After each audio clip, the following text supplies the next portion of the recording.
ప్రతిసారి ఇడ్లీ పిండి దోశ పిండి నానపెట్టుకునేటప్పుడు ఒక పిడికెడు సోయా బీన్స్ గింజల్ని కూడా నానపెట్టేసుకొని రుబ్బుకోండి.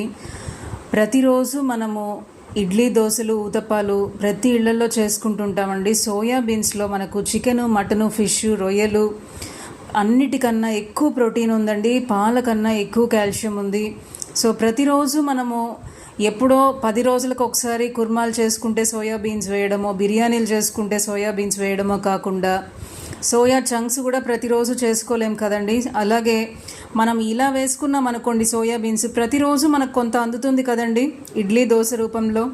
సో కాబట్టి ఇది మన బోన్స్కి కూడా చాలా మంచిది. కొలెస్ట్రాల్ని తగ్గిస్తుందండి, హార్ట్ డిసీజెస్ని తగ్గిస్తుంది, చాలా మంచిదండి, క్యాన్సర్ రాకుండా కాపాడుతుంది. సో కాబట్టి మర్చిపోకుండా ఇడ్లీ దోశ పిండి చేసుకునేటప్పుడు పిడికెడు సోయాబీన్స్ గింజల్ని కూడా కలపండి. మన ఛానల్ దివ్యామృతంని సబ్స్క్రైబ్